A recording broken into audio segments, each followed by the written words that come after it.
Welcome back to another episode of South Star Classroom, ladies and gentlemen. I am Dr. Charles Coder III, and we have the one and only Miss Jubilee Ransom. We are missing Omar because he is the most interesting man in the world. He is somewhere on the planet that we have no idea where he is, probably doing cool spy shit that he does. And David will be with us soon. So it is just the two kiddos today. We will be playing until the den father gets back. But how are you doing today, Miss Jubilee Ransom? I am doing great. I don't know if there's a delay. I might have to move if there is, but I'm doing great. It snowed. We got smacked by a snowstorm. Of course, my family in New York, they're back in action, okay? But down here in Maryland, we are not back in action. Schools are closed for most of the week. New York was like, we ain't even closing schools. What's y'all? Come on. They did virtual, I think, on Monday, which people were out, I'm not mad at Mom Donnie on that. I'm not mad at them at all. For virtual, no thanks. No thanks. Yeah. Just settle down. Oh, please. We as the parents, experience the bullshit of COVID-19 virtual instruction. Okay. So miss us on it until y'all figure out how to do it well. But nonetheless, down here in the sweet state of Maryland, we're out of school until Thursday, and possibly we'll see what happens. It's supposed to snow again, so we'll see. But I am grateful, and I'm muted. If somebody's at my door, I'll be right back. And my dog is barking. Well, all right. Well, I will do it. I will do my check-in and stretch it till you get back. Go get your door. Yeah, it's been a busy week. You know, she got her dog. She got to go get her dog. She got the door, all that stuff. It's just been busy. It's been busy. The whole year has been busy. I had to travel. Went to Oakland, which was really cool to do the Dirk and Rachel Awards, which, you know, means a lot to me on a lot of different levels. Huge thank you to my homie Benny, who did a video honoring Dirk Tillotson, and my other homie J Artist Wright, who did a video honoring our other friend Rachel. So, you know, it was emotional. All the people that got the awards, I think most of those people definitely cried. But you know, we back. I don't know who this flying Huckleberry is asking about karate, but I will block you, cuz I don't know you, bro. And no, we're not doing no karate. Shout out to Bill Conrad for being here from Sub-Zero Joliet. Joliet is not Sub-Zero right now. It is 14 degrees in Dalton. Joliet is not that far, but it has been cold. It has been cold. Yes, we had 1 and 0 degrees and not that long ago. You feel me? So we working all that stuff out, but it's gonna be there. But I'm happy that like I said, I'm happy that we got to be in Oakland and celebrate these guys. It's been a while. Damn, I don't know what year was that we lost both Dirk and Rachel. I'm not sure, but I know many of the people that watched the show knew of at least one of them, if not both. So that's what I was doing. And then today we have an interesting topic. I'm gonna be honest with y'all. I ain't really want to do this topic. I'm gonna just, you know, we need a topic, and it's the thing that's happening. But obviously is Minneapolis, and the things that's going on in the Twin Cities. And huge shout out to a friend of mine, friend to this show, friend to me, A Black Hands, all that, Miss Nikema, who was arrested, and it's big national news. And I just want people to understand, Nikema is not just an organizer. She is Nikema. There's a difference between a revolutionary and an activist. Nikema has gone beyond the call of an activist. Revolutionaries are people that don't plan on coming home. And so my wishes to her, my safety wishes and best wishes to her. She's brilliant. She really cares about this stuff. And go look up Nikema Minneapolis if you don't know who that is. And shout out to Josh, huge fan of the show, did a lot of our logo stuff and things like that. Chris's son, he's getting a lot of footage. Any of my friends that's in the Twin Cities, be safe. And I'm enjoying getting the information from you guys. Yeah, welcome back, Ju. How's the dog? Is the dog okay? The dog's okay. You're definitely frozen. I thought you were just standing really still. You're absolutely frozen. You can just take your thing off if you need to, though. You can take your video off until you get to a better spot. But yeah, so let me just run down some of the facts of what's been happening in the Twin Cities, right? So one, there's been a major federal and immigration enforcement surge has been happening in Minneapolis, St. Paul. For those outside that area, they call them the Twin Cities. Welcome back, Jude. The surge has sparked sustained public tension with repeated demonstrations tied to enforcement activity and community fear. And on January 7th, Renee Good was shot and killed in South Minneapolis. It was in an incident that was involving an ICE agent, and then people protested. And then a few weeks after that, January 24th, a few days ago, Alex Pretty, an ICU nurse, was also shot and killed by federal agents in Minneapolis. And then the protests intensified. There's protests here in Chicago as well. Demonstrations have concentrated downtown in their government sites, drawing large crowds and heavy media attention. And then crowd control tactics have been used during the protest. That includes tear gas and other methods that they have to dissipate crowds. Minnesota and Twin Cities leaders have escalated the conflict in the federal court, seeking limits of the crackdown and preservation of evidence. And a central flashpoint is transparency. There's been arguments and disputes over body camera and video footage, who has control of it, who should be able to see it, and when. And federal leadership footprint has shown signs of shifting. We're reporting that top Border Patrol leadership and agents will soon depart the metro. There's been calls for Nomes for her to step down. I don't know if she's going to heed to those calls, but this controversy has had national spillover, with other officials in states publicly weighing in as illegal and political fights continue. So that's just a rundown of the facts of this new year.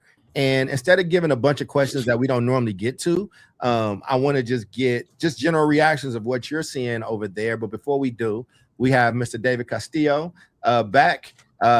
Give us a check-in, David. And if you guys haven't, I see somebody just did on our team. If you haven't, please link your social media so you can be live there too. David, how you doing? Great. I'm doing well. Just sorry that I'm late. I just got out of the barber shop. I've never been in a black barber shop, but I've spent a lot of time in my new barbershop, and all the men are Arabic. They're all from the Middle East. Okay. And it's probably like a black barbershop where it's like you think a haircut's going to take 30 minutes and it takes an hour because the guys are just like talking. Yeah. Talking. I'm like, I don't even know what they're talking about, but it's great. But yeah, I'm here. Well, welcome, brother. Welcome. As I was able to crack this wine while you were talking about your hair looks good, brother. It's good to see you. You know, you're sharp over there. Now that we're back, and you haven't missed anything. I just did a general rundown. You got these in the notes. Jude, what's your reaction? How are you reacting to all of this stuff? And the conversation is going to be free flowing. I don't have questions that's guiding us like that today. I just want us to have a conversation for an hour. It's so unsettling, and it's crazy. And I watched the news. I don't usually watch the news. I just read headlines. And so I was reading my headlines and then catching up on the videos. And I watched one particular, I actually watched both the Renee Good video, which I thought I wasn't going to be able to bring myself to watch, but I ended up watching that.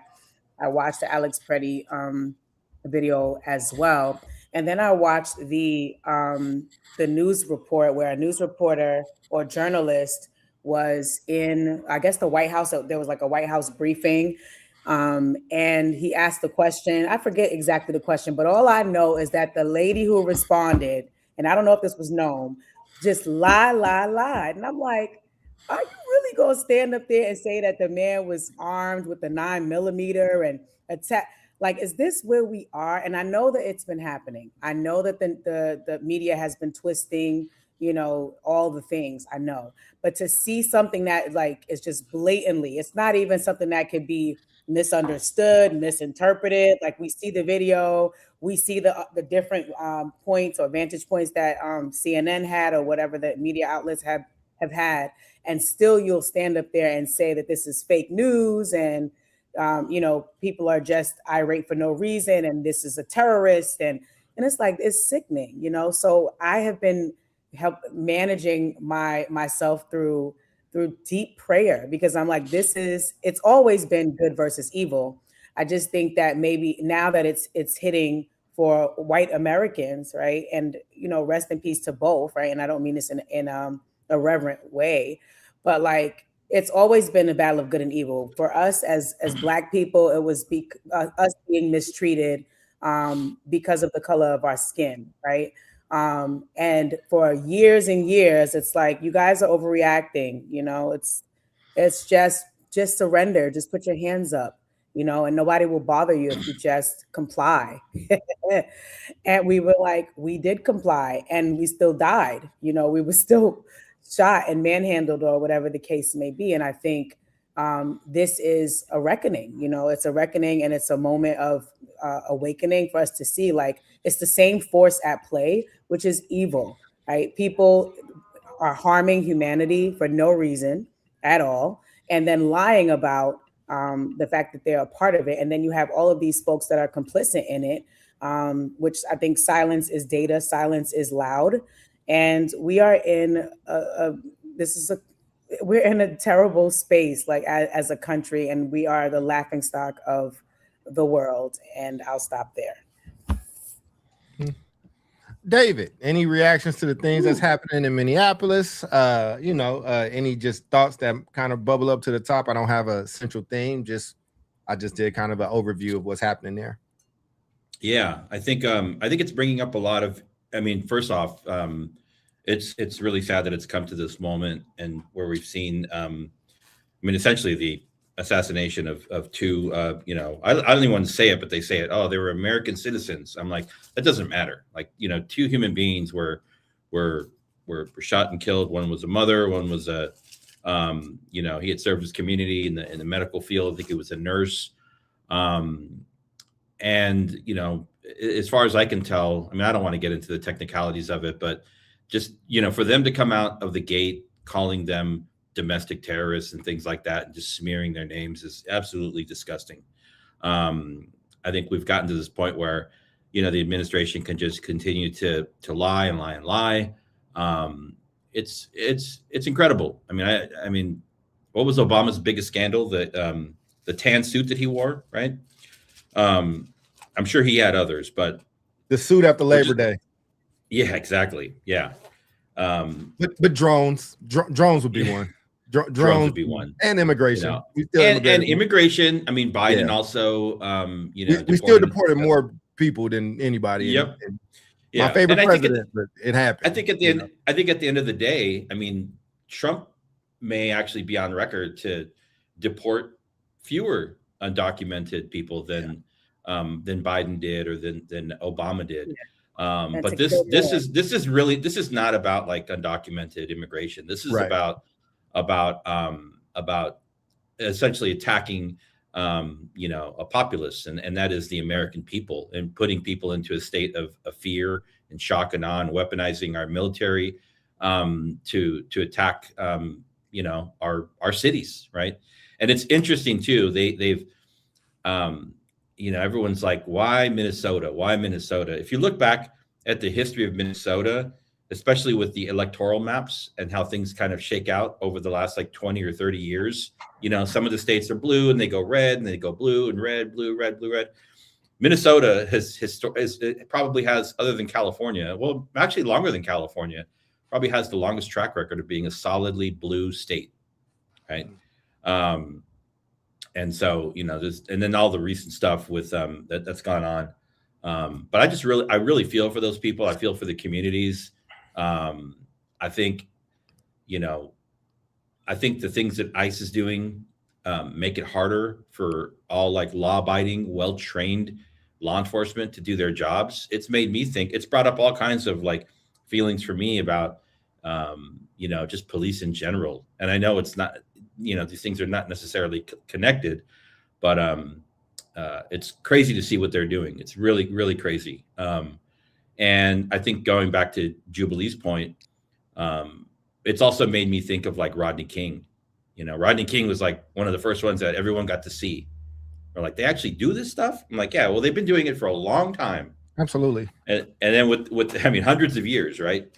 You want to go back and look at what happened, how the Native Americans were massacred and the and slavery, and what happened with Mexican Americans in the Southwest, in the 1800s, and the internment of the Japanese Americans during World War II. We have a number of different examples where, American people were attacked on their own fucking soil, right?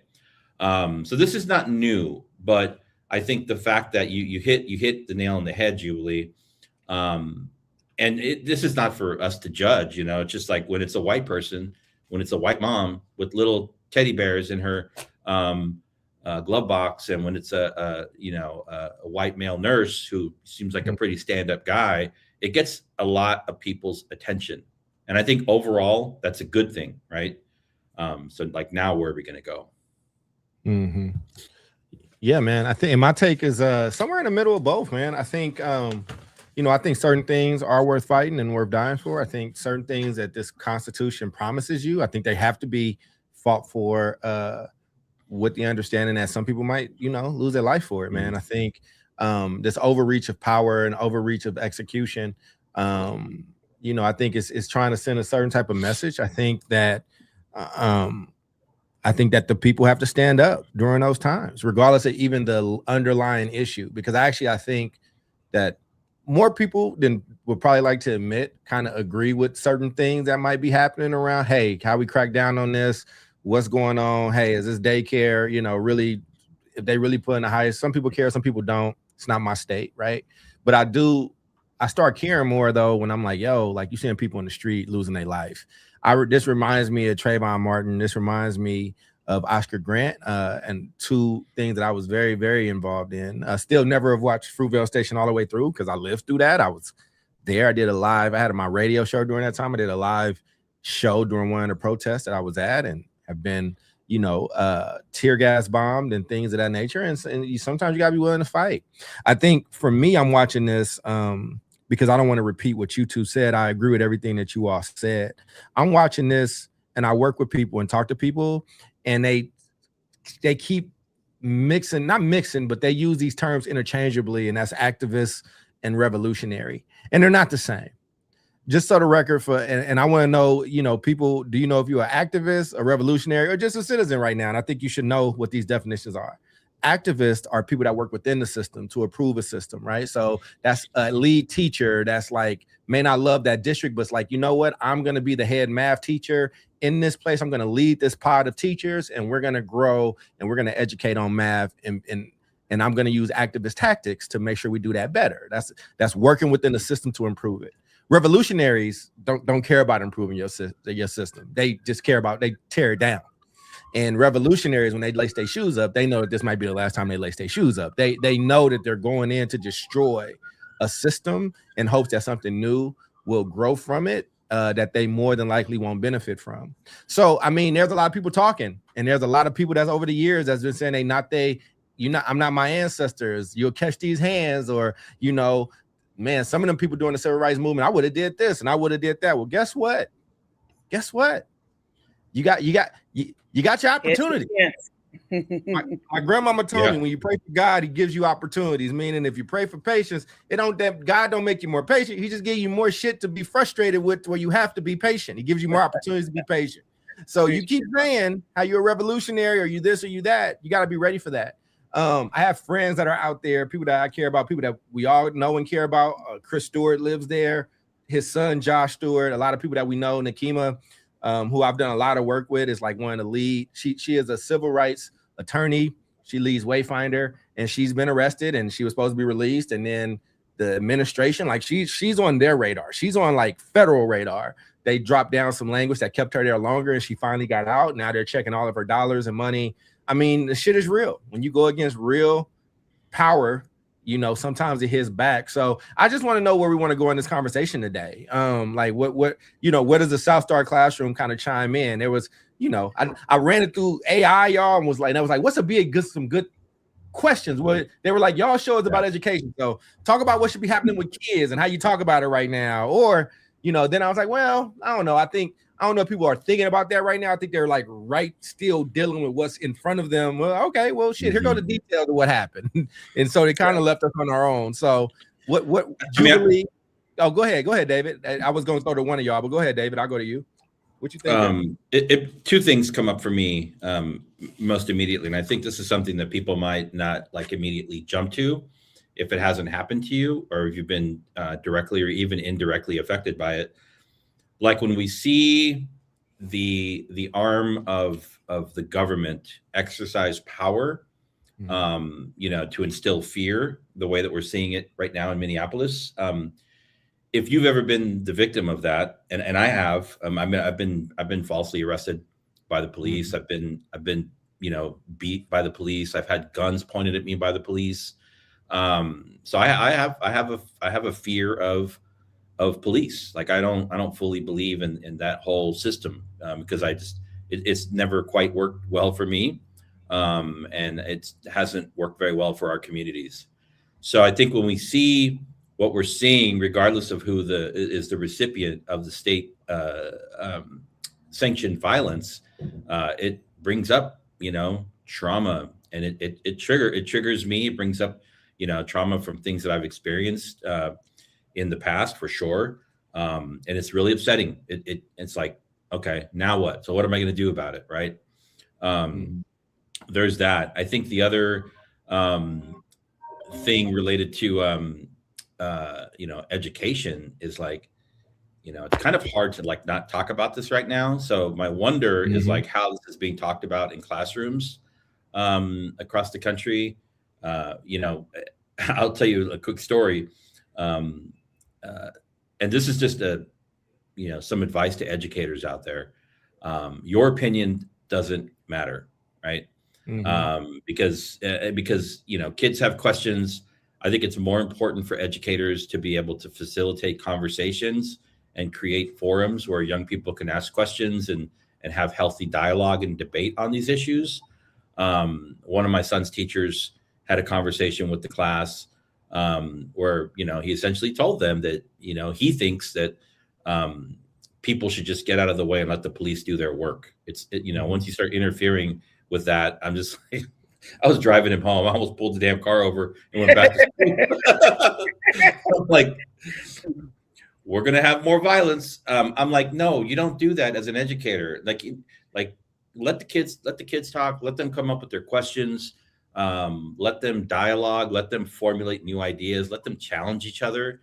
But as the educator, whether you feel like you want to temporarily suspend the Second Amendment for American citizens to carry firearms, or whether you think that ICE should be abolished, it's not the role of the educator.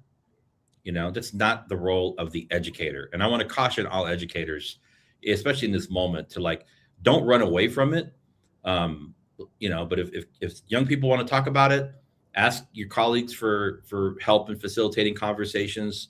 But your opinion is the last one that matters in that room.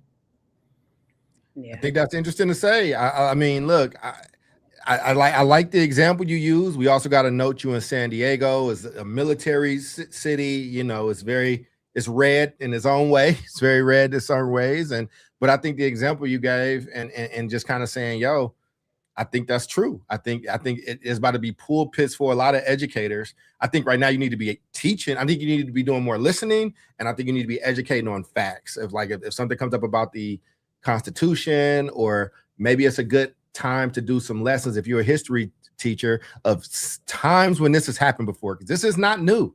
This is not new. And I keep hearing people say things are new, and I'm just like, damn, this is the problem. This is why the South Star Classroom exists, because the fact that we don't know our history is why it can keep being repeated. And some of this stuff has happened pretty recently. So, Ju, where were you gonna go and kind of land on that? What are you thinking? Two things. Well, one, just connecting back to what Dave was saying, the teachers. Let's go back to the teachers. Because this has become pulpits for teachers. And honestly, I have heard in the past few weeks of teachers stating they agree with ICE. And, to David's point, yeah, get out their way, let them do their job. If you let them do their job, then they won't have to, attack you. And, immigrants are the reason why we have so many diseases in our country. And also teachers are saying all sorts of things. And I agree with you, like, yes, teach the facts, but also, and I know that this is not part of, anyone's job description to have some level of morality, but tell the truth. Okay. And tell them right from wrong, because going and taking somebody's life in cold blood, who's innocent, who did nothing to you, that's wrong. Now you can pretend that, oh, you're a teacher and you can't say that or whatever. But I think you and David are in disagreement here. I want you to finish. I mean, if the rule is going to be on one side, is it a rule for all parties or? Yeah, no. Listen, I'm not saying to stand up and do that, but I'm saying if a kid brings that to you, don't give that kid a BS answer like, oh, it depends. We have to see the facts. We saw the facts.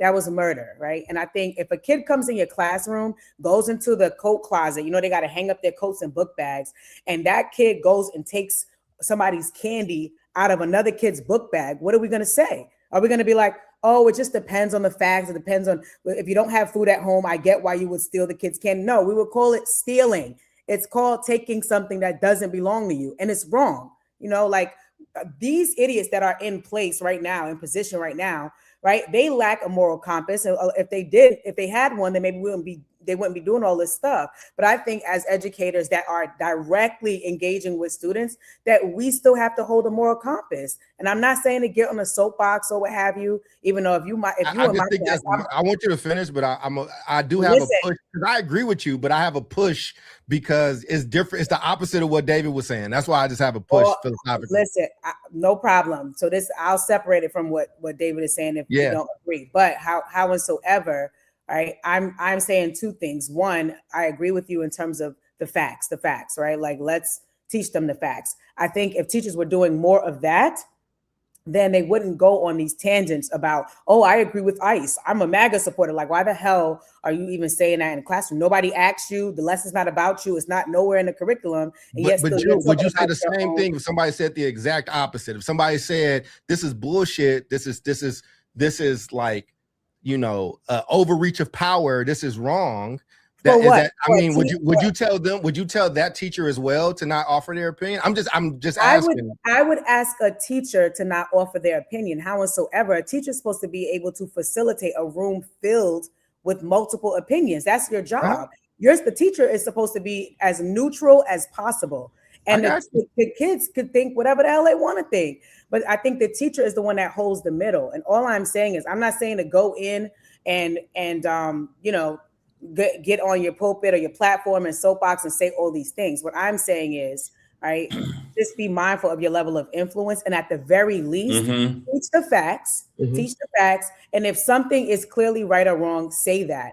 Don't give these political ass answers when somebody's bleeding, dead in the street because somebody took their lives. And we've seen that happen over and over again. I do believe we need to hold at least the middle on that, right? And if you don't want to get the answer to that, refer them to the facts. Hey, listen, I'm not going to share on that, but go back and look at the video. Go back and look at the facts so that our children are doing the research that they need to draw whatever conclusion they need to. But don't use your classroom to throw out all of your personal opinions and all of that. Stick with the curriculum, stick with the facts. Yeah, I love where the conversation is going. I saw you about to jump back in, David. I don't disagree with you, Drew. We actually agree on a lot of this stuff. But I also think coming from New York and Maryland and the landscape there, and we talking to somebody that's in San Diego and somebody that's in the Chicago area. Now, let me be clear. Chicago as a city is liberal. You drive 2 minutes outside those city lines and you start seeing cornfields and shit. It's not very, and that's why I was just asking, because what's going to happen, I agree with everything you said, but if we're saying, and I think people should take the advice that Jubilee said 100%. What's going to happen though, is that when you say the moral center, that we have a morality of it, there's a lot of people that really are very pro, they're pro cop, they're pro, order, they're pro these things. And when you talk about San Diego, which is a military town where order and things like that, I'm just saying if we're giving a message saying, okay, this is what our message is to all teachers. Hey, don't let your own personal stuff get in the way, deliver facts and do this, that, and the third. But then it's like, well, and say that this is wrong and that's wrong. I could see somebody, but I could see somebody saying, well, what was wrong first? What happened first? What was let's go back. Let's do this thing. I mean, listen, I don't like that. I don't think things, listen, in life, I'm just trying to play facilitator right now. In life, I don't think things are fair. What I'm saying is, though, is that if you live in some kind of liberal town where that's happening, you probably are getting those type of messages that you own, Jubilee. Mm-hmm. What I'm saying is, I promise you, it may not be the whole school, but I promise you half of David's school is like, if not more than half, is like, yeah, hey, man, when officers tell you to do some shit, you listen. And when you don't, this is what happens. I'm pretty sure that 30 minutes outside of Chicago in some of those classrooms where like people got American flags and shit that's like in their truck and it's the whole thing, the people that I see when I drive every day, I'm sure they will probably watch and be like, okay, I'm about to go and do the moral thing. The moral thing is United States is ordained by God to do X, Y, and Z. And if you get in the way, this is what happened. I'm just saying, listen, and like I said, that's why I don't disagree with you. I'm just saying, like, that's why I was, but go ahead, David. I kind of took up a lot of time here. So, I mean, I wouldn't, I'm not recommending that teachers be, totally like strapped down and like not say anything. But what I'm saying is that, teachers should be in a position to like orient, young people to facts, right? I'm talking about like statistical facts, talking about the Constitution as a document. I'm talking about, the concept of separation of powers and checks and balances and the three branches of government. Right. Talking about overreach of the federal government, right? So, right. But I would start with, like look at I've never been to Minnesota. It's beautiful. It's a beautiful place. I mean, these are not perfect numbers, right? Estimated undocumented immigrants in the state of Minnesota, you're looking at 130,000, right? It's a pretty small amount. I've been to concerts with more people than that, right? California, we're like somewhere between 2.2 and 2.3 million. You just named a small state to the biggest state in the union. Hold on. But what I'm also going to do is name the percentage of population. So Minnesota is 2.2 of their total population estimated. California is 5 to 6%. Right. So yeah, the absolute overall numbers are different because one state is smaller, one state's bigger in terms of population, but the percentages, like, why would you choose Minnesota? It would be like off of the radar. If I were sitting in Donald Trump's war room, being like, where are we going to tackle immigration? I would go to Texas, I would go to Florida, and I would go to California. So I'd pose the question to young people, why Minnesota? Yeah. Have that conversation, right? Right. I would also have the conversation about, this whole concept of like trying to temporarily suspend the Second Amendment, right? Even the NRA put out a statement saying like, you can't suspend the Second Amendment. I thought all these Trump people were like, gun loving, freedom, Rock Hudson, whatever the guy's name is, Rock Hudson, I think, or whoever he was. But whoever did the advertising for the NRA, one of those guys, who said it? You're not going to take this gun. You're going to only take this gun from my cold dead hands. Dead hands. I forget who said that. But now even Trump today is saying like, you can't have guns. They can't have guns. I'm like, are you going to temporarily suspend the Second Amendment? Wait, hold on. Who can't have guns? Well, Trump said you can't have guns. He just said you can't have guns. That's what he said. The president of the United States of America. When you go into a protest or just in general? Because let's actually take this is good that we're given. Exactly. So the freedom to assemble. So this, and you were thinking about Charleston Heston. You were talking about Charleston. Yes. Sorry. Yeah. I got you, brother. This is what I do. Now you have these like competing parts of the Constitution where you have the Second Amendment, right? The right to bear arms. And then embedded within the First Amendment and free speech is the freedom to assemble, right? One of those doesn't trump the other, right? So on paper, according to the Constitution, you can absolutely show up to a protest with a gun. And according to your state, it might even be an open carry state. Kyle Rittenhouse, didn't he show up with a machine gun, a semi-automatic machine gun in the streets of assault weapon? It was an assault rifle. Yeah, and they lifted this boy up like baby wonder, right? Right? Yeah. So, I mean, absolutely. Look, listen, and I'm a left-leaning black man. There's guns all through this house. I'm just letting you know, and they're not going nowhere. And I do mind my business. You come through these doors. I want to make sure that I never have to use that thing, but I will. Yeah, I go out every week and practice with it at my gun range. I told y'all, which is the same one. I told y'all, Charlie Kirk. I'm not far from where Charlie Kirk grew up. So the gun range was very interesting last year when all that stuff was happening with black and white people. But here's the thing: when a lot of guns is around, you'd be surprised at how much people actually get along. We don't have issues in that gun range. Either way, we don't have it either way. Like, you know, I saw black dads and white dads with their 10-year-old sons and daughters learning how to shoot them things. Well, this is why people feel safe in open carry states, right? If I know what you got and you know what I got, we're not really going off the hammer. But again, I agree. I guess what it's coming down for me for is maybe I don't need to be a purist on this. I'm a purist in certain ways, but like, you know, maybe this is one of those situations that don't call for a purist thing. I think that this is an overreach of power. I think that there are ways to make things happen. I also am not naive about what power does. I've been pulled over a ton of times. I've been handcuffed. I've had guns put on me by police. I've been told I stole the car that I'm driving. Like, you know, I'm a black man that likes to drive the type of cars that I like to drive. And glasses are not, degrees are not. Like shit can get spooky for me. So I'm aware of how they can talk to you and what they can do. And I know how to play that game when I'm in front, but I've also had moments where I wanted to lose it. I would say to people like this though, like, you got to know what you're going up against. If you want to be out there and you want to protest, man, hey, I'm with you. I've done it. Go do it. Go stand on what you believe in. But you need to be prepared and know what's at stake when you do it. That's all. Again, I'm just not from this era at times. And I'm talking about adults and kids. I'm not talking about when you're born, but they think that when you're righteous and you say something that people are not going to say nothing back or they don't punch back. Power punches back, and it punches back hard and swiftly. Again, I love Nakima, man. I'm just so proud of her, and she's just such a pillar. But she went into this knowing what was at stake. She knew that she was gonna have to kiss her babies and her husband that day, and she might not come home, and she didn't. You know, God bless her, she's safe.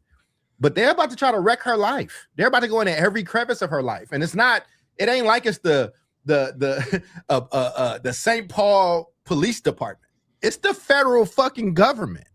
Like, I'm just saying, man. Like, and so, you know, what do we stand for? What do we believe in? What are the things for each of y'all? What's the line where it's like, I would die for this? Like, this is something that matters that much to me. And I think that people are making these decisions right now. So I'm just curious for you all as educators, just personally, what is that thing where it's like, yeah, I'm crashing out about that. Let me start with Jubilee, just in this, as we're talking about this topic. Got to see one of your handsome boys put his face in the camera.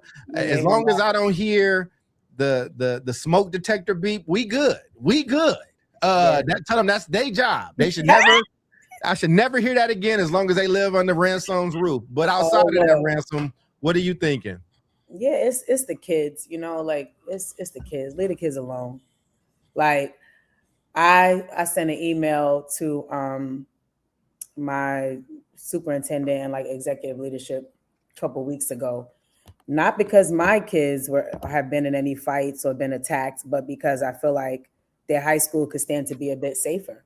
And coming home when we stand around the dinner table and y'all telling me about fight number 1 and fight number 2 and fight number 3, am I fearing for their safety or losing sleep at night? I'm not, but it doesn't take that for that to be happening to my kid for me to feel like that's an injustice and it's not okay, you know, and for me to put it out there for leadership to stand and to do something about it. And so that's usually what gets me up and going. Like, it's not, first of all, we already know it's my kids, like, leave them alone. Like, I will chase you down. Like, I will find you. I will find you in the spiritual realm through prayer, and I will find you in the natural realm. Like, just don't cross that line. But also just children in general. You know what I mean? Like, leave them alone. Like somebody said, Bill said, get them out there protesting, but that scares me because if you don't see human beings, you shooting people in cold blood, like Tamir Rice. I mean, I don't see how you would just allow a kid to just go home if a kid is talking back or if a kid is exercising their rights as a citizen, like that you would preserve their safety and all of that. I don't believe that. I don't think it's safe for really anyone to be out there. Is it necessary? Yeah, but I really don't think anyone is safe. And I think not our most vulnerable, which is our children, they're definitely, not safe if they would have put themselves out there to try to lift their voices. But for me, it's the children. When I see things that are negatively impacting children that are our most vulnerable, that need our support, that need our protection, that's when you get me all the way effed up. Yep. And I saw some photos today. I won't put them on the screen because they're quite triggering. Of somebody was flying a drone over one of these detention camps, and it takes you back to like some pretty dark times in our history. So I think when people look back on this moment in 20 or 30 years, like everything's being recorded, everything's being documented under Trump's watch. And so these are like open yards in some of these ICE or Border Patrol, whatever, DHS detention camps in Texas. And like, if you zoom in, you can see all these little kids, like small children, like are basically in prison yards, with their parents.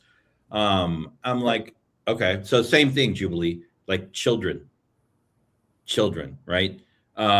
If we want to come up with a comprehensive plan to identify and arrest criminal, undocumented people that maybe have been accused of murder or assault, or the big thing is like they're all pedophiles. I mean, PDFs, they're not, right? It's some crazy stuff. And so, but if you want to come up with a plan to like, deport people that are here, without the right paperwork, that are like actively engaging in criminal activity, like we can start there, right? But in terms of like rounding up people without information and then releasing them or harassing them or even arresting, people have been deported that have never even lived in Mexico. It's just, it's dumb. It's crazy. And so, so I think their whole approach to like immigration enforcement is broken. I don't know what the next steps are going to be, but I mean, they've clearly upset and activated, millions of people across this country, and we'll see how that shows up in the 2026 midterms. I think that's number one for me. I think it's also interesting that like Trump is behind all of this, right? And so you're talking about things that get me fired up that are like what is, what's going to make me like, activate, is that like engage involving children and innocent people. I think number two, we know that he's doing this as a smokescreen for, everything that still needs to happen in terms of the Epstein files, right? It's very clear.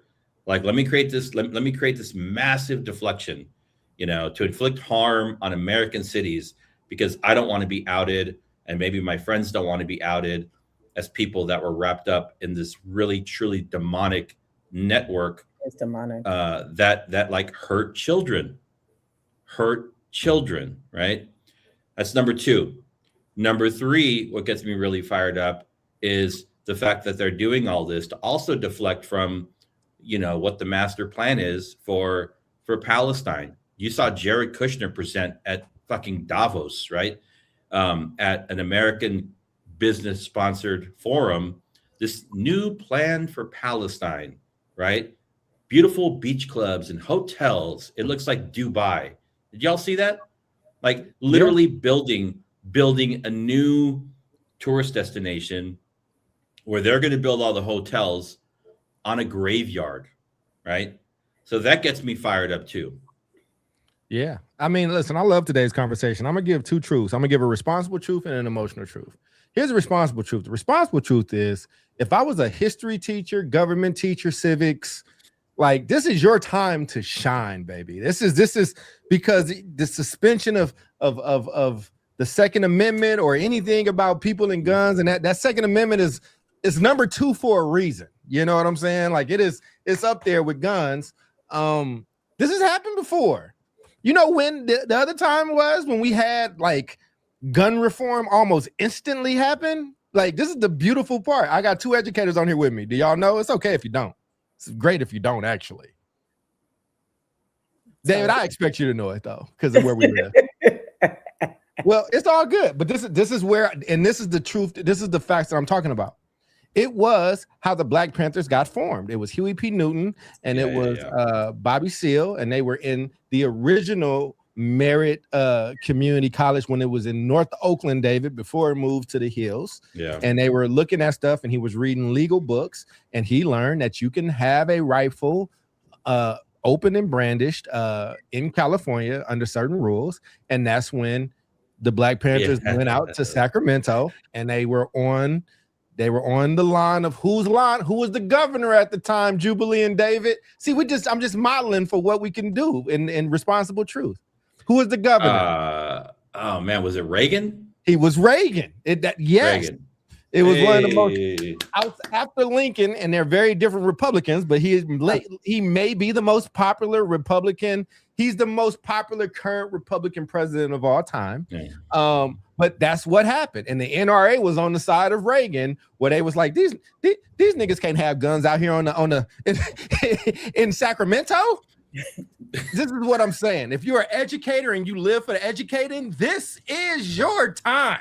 If you're a math teacher during this time, what is the economics? Like how Bill is talking about an economic strike. What does that look like? When has that worked before? Like you can actually be an activist / or revolutionary educator in this moment. There's so much history of how this stuff has happened before. Here's my emotional truth. It doesn't work when you racist. So. I mean, sure. I mean, but here's the thing, though, right? It would be great if people could actually separate, right? But that's what it's looking like. People are having hard times.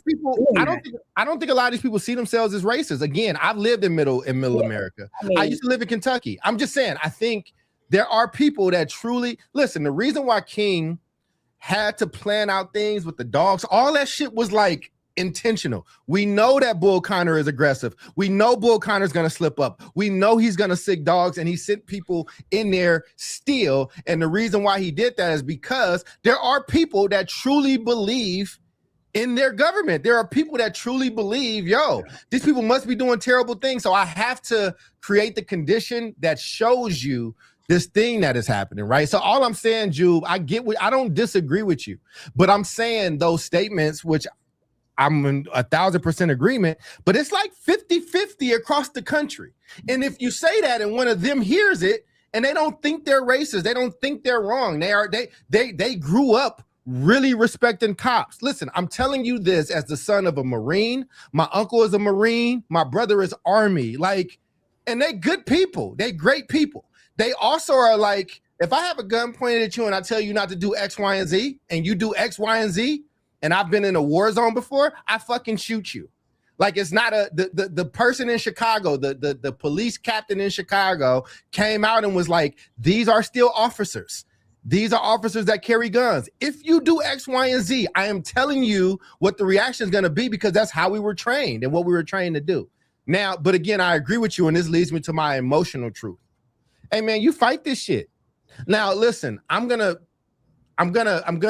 preface what I say. I am a single man. I do not have a family. I do not have children. I live alone. I own my house. That's important to say, because the risk that I take, the things that I can do, and me being lost is very different from David or Jubilee being lost. And again, we got to allow people to live their lives, and everybody don't want to crash out and burn their life down. Like I'm not mad at that. But my emotional truth is, you fight this shit. You don't get to take my guns away. I'm about to fight you like these white hillbillies do. Like I have that right as well. If my right to bear arms protects me and makes me feel a certain type of way, you told me that's what the law was. I didn't like guns. I got to liking them. I made sure that I did, because I know where I live and I know the type of tyranny that happens. I think that this country needs to have Second Amendment protections, because I do think that the government will run amok at some point, even worse, if they know citizens are not armed or equipped to protect themselves. But I think if you believe in something, like I have my line, I asked y'all, my line is, if you take away my First or Second Amendment right, like that whole Bill of Rights thing, I think all of that is worth us getting down and getting busy with it. And I might not come back. I might not come back. And so I'm just saying, again, the responsible me agrees, and I pushed on you, Jubilee, and I might have pushed on what you said, David. The emotional me, I don't give a fuck about none of that. I don't care about none of this parity. I don't care about what the liberal teacher should do, what the Republican teacher should do. If you're fucking with me and mine, and this is what I see is on the table, and this is what I see is what's happening. And I've seen what happened to Philando Castile in that city, in that place. Yeah, I'm gonna be a little on tilt. And I'm saying this is somebody who just a few years ago got pulled over. I still ain't sent y'all the video. I'm sorry. But 8 Black Hands, we were still active. And we played the video live. Like Sharif was crying. Like he cried. He wept. Like the police officer, I taped him. He's holding a gun on me. I'm on a book tour. I'm in between Indiana and Illinois. And because he said my cologne smells so good, that's why he called the dogs out, because he thought I was trafficking drugs as opposed to seeing 120 books in the back seat. Yeah, man. This motherfucker held a gun on me shaking the entire time. I had to talk him through it. It's all on tape. And I taped it because people wouldn't believe it. Like, these are people that you got to ask, when people want that type of power, you got to ask them why they want it. You got to kind of dig into what was they like in high school? Did they get girls, or did they get guys in high school? Do they have an inferiority complex? Do they have a Napoleonic complex? And I don't think the majority of cops, I'm not about to go and do this all cops shit or whatever. Like, I respect authority to a degree. I do, right? But I also have dealt with the bullshit side of authority. You are an adult, people that are listening. There's a nuance here, and you can really get hurt. So if you're willing to get hurt, know what's at stake. But right now, as far as kids are concerned, and I'll land my plane here, David, and throw it to you, teach them facts. Like, if you are in a school, there is a wealth, there's a cacophony of American history you can tap into. If you're the world history teacher, there's world shit that you can tap into. You can tap into youth starting organized revolutions and work. You can look in China and ancient China and what youth have done. You can look in this country. You can look at Black people arising. You can look, if you white, you can look at what the Irish had to do and what the Italians did. Like, there's so much opportunity to educate in this moment. And that's the South Star Classroom touch point that I will offer, because that other side of me is on some different shit, and I don't want to get nobody shot. Thank you for that. It was long. Sorry. Yeah, I mean, I think this whole, so I want to go a little bit broader from what's happening in Minneapolis right now, but it's related. But it's just like this whole new Trump 2.0. We've talked about on the show, Project 2025.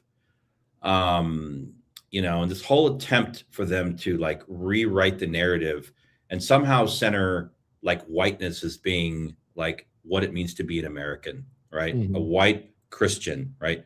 Heterosexual, right? They're literally going back to try, and Charlie Kirk was part of this, right? Mm-hmm. Have as many children as you can, and do this and pray to God and whatever. Oh, white people are afraid of being outnumbered. It's coming, is here. That's what. Yes, that is. And they scared of y'all, David. They scared of y'all. Good. They should be. Yeah. And so the way this relates to immigration is okay. So you have most of the voices coming out of the federal government now, and in the communities that feel very strongly about this are white people that are very vocal about wanting to defend what it means to be American, the American way of living, the American way of thinking. And it's essentially, it's it's white. They're trying to recenter whiteness. Nobody gets to decide who's an American and who's not an American. The last group of people that should get to decide who's an actual American are white Americans that are descendants of the Europeans. So I want to go back to the early 1600s when the first people came over from Britain. They had authority from Britain, right, to come over and establish Jamestown, right? and they brought some African slaves with them, right? I think like 100 or 75 with them. But those Brits had zero permission to even land here and to claim the territory, but they got the authority from the crown, right? So white people, white Europeans are the original illegal aliens to this land. That's what we have to reconcile with as a country if we want to have a really honest debate about immigration and what it means to be American. I can walk us through the next 400 years of what happened after that to get us to 2026. We don't have enough time for that today, but that's really where it all starts, right? And we want to talk about people having papers and legitimacy and like American. You're not American. We are all Americans. We are all Americans, and for them to try and rewrite this narrative that somehow, like, to recenter being an American in whiteness is a losing battle, and they're losing it every day.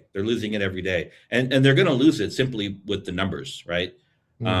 So I'm glad they're scared, and they should be scared. I mean, not of me, but I think it's time to rethink their game. They're afraid of your loins, David. They're afraid of your kids' loins. They scared of y'all having babies. They did the math.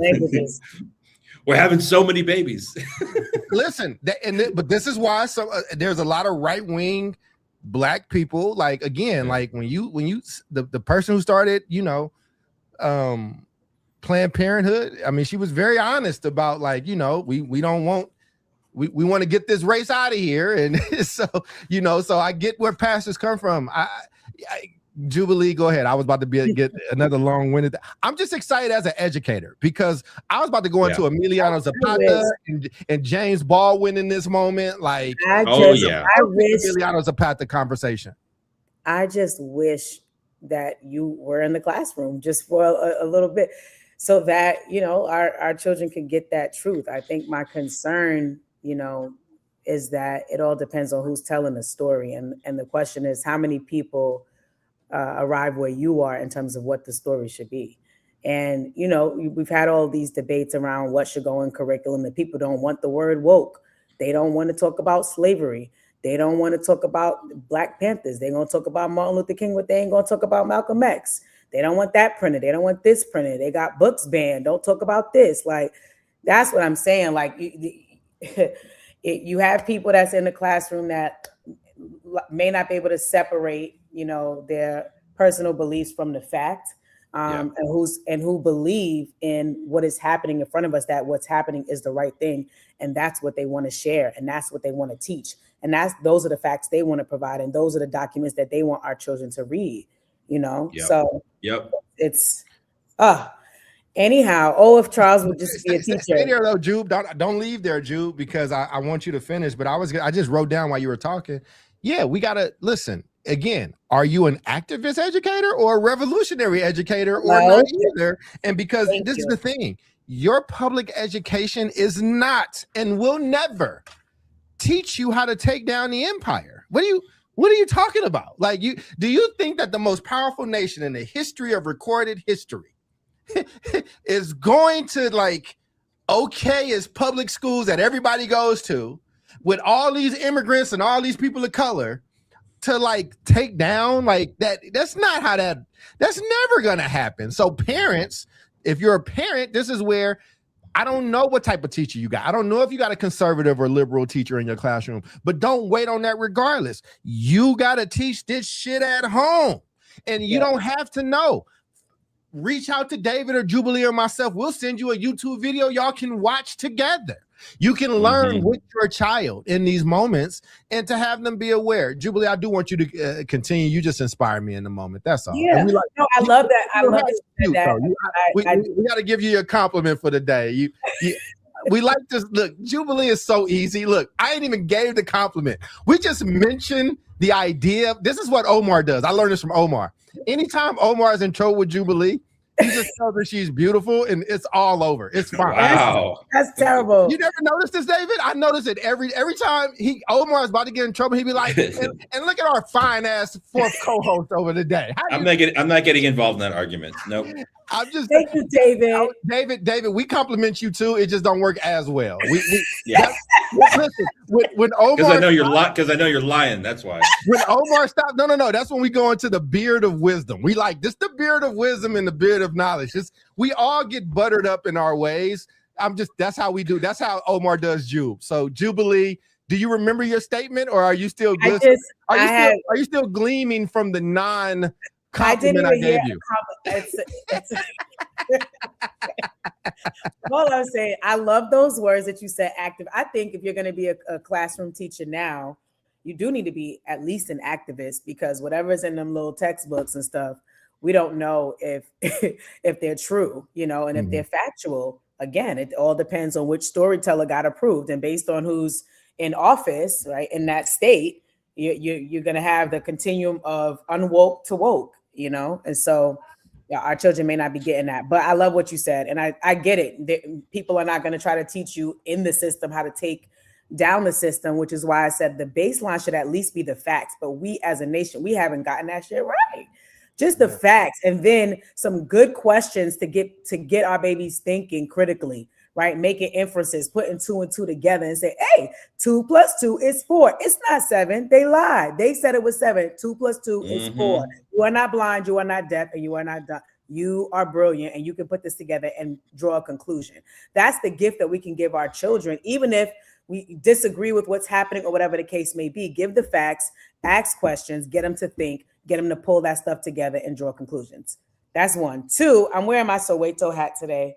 A few years ago, I went to South Africa. I got to visit Johannesburg, which was baller. I want to go back. It was amazing. It was really amazing. 5-star experience. It was amazing. But Johannesburg was like very sobering. But one of the things that always stuck with me was our the man that was our driver for the day. Like, he took us on the tour and he was giving us history, and he talked about their resistance. And I mean, I'm saying they got 10. Their homes are like made of just tin. They don't have running water inside. They don't have running, toilets inside. None of that stuff. And so he explained that Soweto has a deep history of resistance, like back from 1976, from student uprisings. All of it was like against apartheid, right? And then they had community pushback against systems that didn't serve them. And so he was like, yeah, people don't pay their utilities. And I'm paraphrasing, right? But people don't pay their utilities. And we're like, what do you mean? It's like, we don't pay our utilities. And if we find out that one of our neighbors paid their utility, we go knock on their door and be like, hey, did you pay this? We don't pay this here in this community. And it has been, based on what he said, one of their longstanding ways to resist, since the government had treated them so poorly, right, that they have used this as a form of resistance. And it just reminded me of the power of, economic, when you push back economically, right, the power that it can have, because they all still have power. Yeah. They all still have light, and they also have gas, but they don't pay a dime on purpose. And it's their way of saying, if you're not treating us right, we're not feeding into this monster. We're not feeding into this system. We're not paying you a dime, and you're still going to have to deliver and make sure that we have what we need, So that's one of the reasons why I wore my Soweto hat, because I feel like what we're seeing in Minneapolis feels very connected to that same instinct that communities are saying, like, we're not going to pretend this is normal. We're not going to stand back and be silent, and we're going to protect each other and speak out.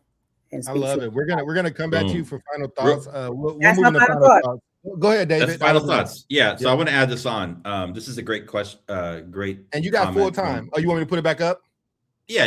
This is a great. We're fighting each other. There you go. This is a great comment from Crystal, because this goes to speaks directly to Jubilee's point around, like, when you start to see things that are happening or aren't happening, and you really can't understand why. You think about about money and about power. And so you remember, like, maybe even last year, Trump was talking about, when they started this immigration debate, what did he say? He's like, I think people that are here that work in the hospitality industry and agriculture, we should find a way for them to stay here. was about a year ago, probably. And so it's it's interesting that they have stayed away from a lot of these communities where they have where the agriculture industry has access to cheap Mexican, Latino labor, right? Because of business interests, right? That's a whole other rabbit hole we could go down. But I think when we think about like, why are they in Minneapolis? Why aren't they in like Southern California or Arizona or like South Texas? Even though they are, but not in the numbers that they are. There's some kind of like economics at work behind the scenes, right? So just wanted to call that out.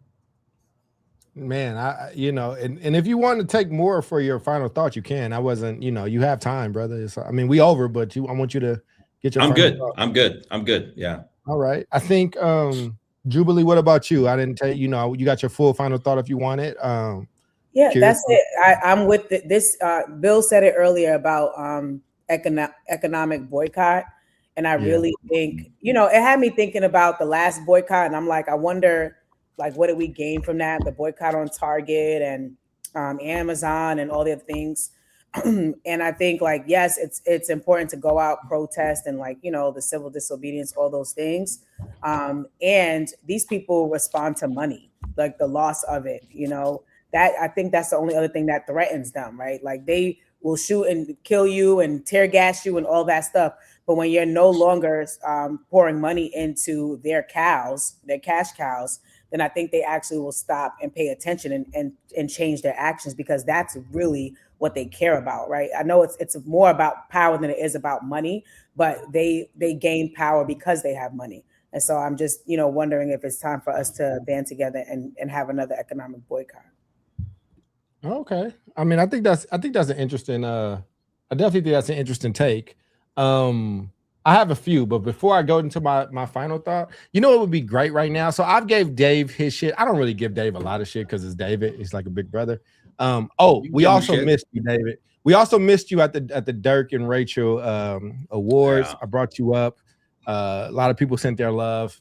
It was a beautiful, beautiful service. I'll see if I can find some clips for it. But I give David a little bit of shit. I always give Jubilee shit. Now, Omar is not. Here's the thing. Y'all know what would have been great in this episode? What would have been incredible? If right now, if we were pushing play on a famous Omar rant in front of like whatever famous ass mountain he's in front of, or the moon that he's visiting Jupiter or some shit. Like he does shit like that. So we got to give Omar his collective shit. Omar promised that he was going to start doing these rants. This would have been perfect to start. Y'all in the crowd need to let Omar know. Send messages that we can screenshot and put in our group that everybody was expecting his his rant, his famous rant. That's one. Two, I'm gonna, like I said, my final thought is this, man. I try to host this show. I try to, I don't agree with a lot of things that I say here. I just more so I'm like, I got to push the show, right? The show needs to happen, needs to move on. And I'm going to always do that because that's just the responsible thing to do. But this is me. This is me during Oscar Grant. I got my ass beat that night. I got fucked up. And I think that like, but knowing that and knowing what's there, like these guys were very direct. They were very clear on what's happening. Here's the thing. A lot of people are doing protest and shit out of vanity. You're doing it because it's cool to be that right now. And I get it. You saw some of these people turn into celebrities after George Floyd. You saw a lot of these people get a lot of praise, and it's the beautiful stories of King and X. The good parts, like those are sexy stories. Medgar Evers got shot in front of his babies. Malcolm X got shot in front of his babies.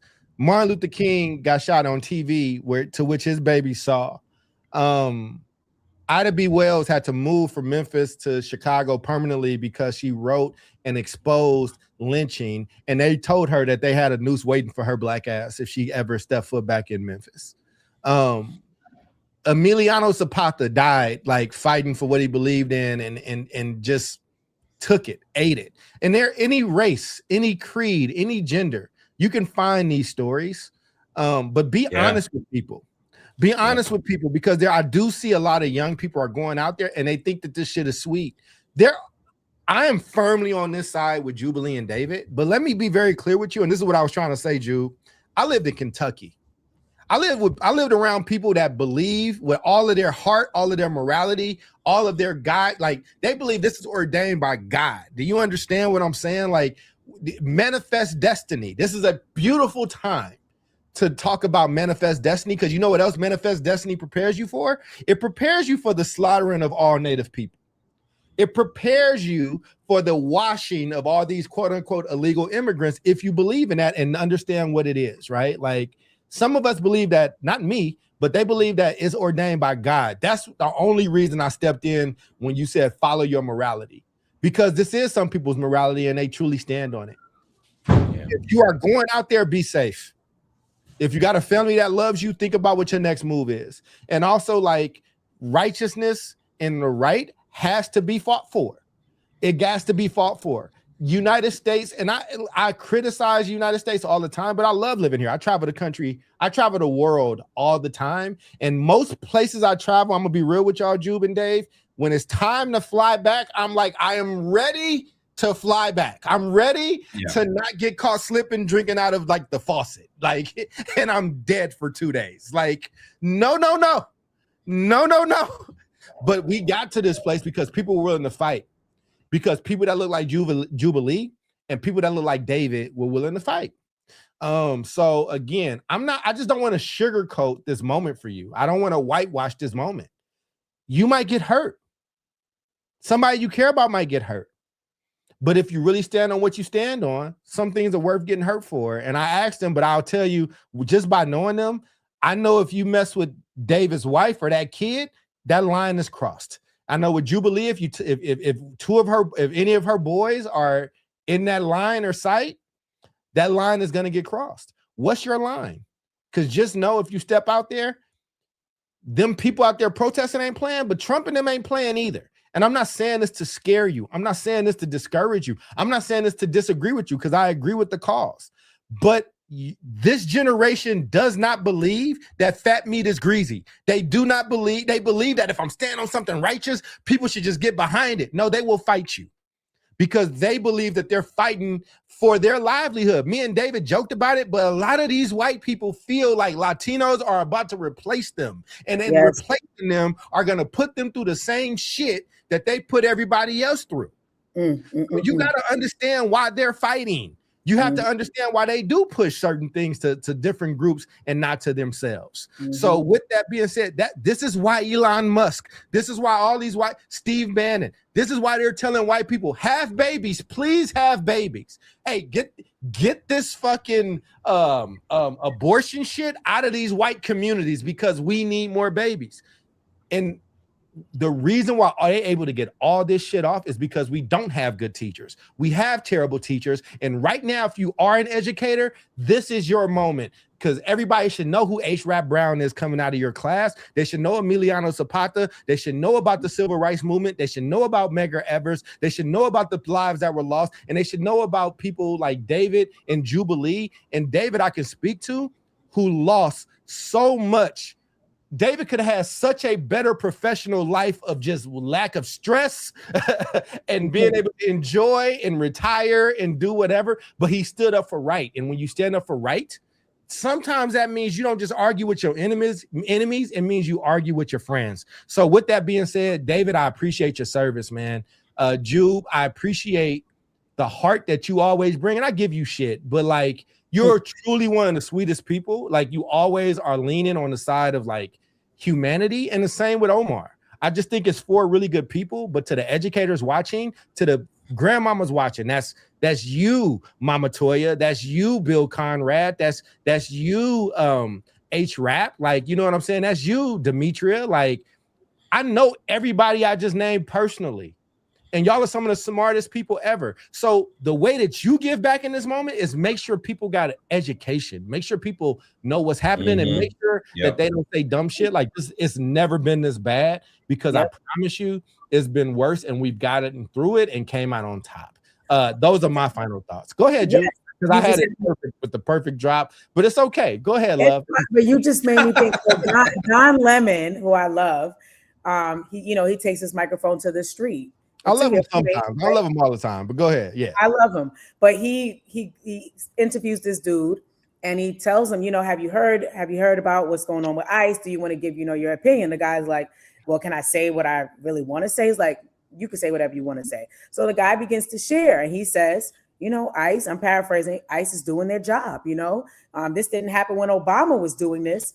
And Don Lemon says, well, he was using due process and he wasn't beating people up. And the guy was like, well, they're using due process now. They're using warrants. And Don Lemon was like, they're not using due process. Well, he was like, what do you watch? Yeah. He's like, I watch Fox News. He's like, well, there lies the problem, right? But I'm saying, right, like, teach our babies to think, to critique, to be inquiry led, to not take everything at face value, to do some digging. That is the gift we can give. All right. You don't want to take sides. You don't want right. Just teach the babies to think critically, to ask questions, and to do some digging so that they can draw their own conclusion. It's not that hard. All right. My lovely, wonderful co-host, you definitely stepped on my clothing, but now you don't open up shit. I will say this. If you're going to tell the truth, you got to tell the truth the whole way. Barack Obama is my favorite president. I've campaigned for Barack. I did a ton for Barack. Barack Obama was also supposed to close Guantanamo Bay. It wasn't always due process. We kept Guantanamo open for a few different reasons. And I love Barack.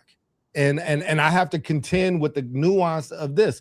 Barack Obama also drone struck a lot of people. And to be fair, Barack Obama deported far more people than Trump did. And I know we want, and I want to give him the love, and I will. Barack Obama also created those damn cages too. Like, we got to do something with these kids. So power is power is power. And we can't pick and choose, because when we pick and choose and we have these inconsistencies, that is what empowers and emboldens the Trump administration, because they will say, oh, well, do you really have a problem with immigration? And Barack is your favorite, right? Oh, okay, got you. He's killing me in the numbers, by the way. But anyway, I love that. I wish you would have said that at Mark 35. But that was a great statement, Jew. David, it's good to see you, man. Omar, we miss you. I've been Dr. Charles Cole III with these two incredibly much smarter than me people and much nicer than me people. But we will see you all next week, same bat time, same bat station. In the meantime, and I know this is a sign off that I stole from somewhere. I don't remember where, but whatever. Stop doing that shit, Jubilee. You are a child. You are a child. And I'm glad Omar is not here to do it with you. Dave, thank you for being an adult.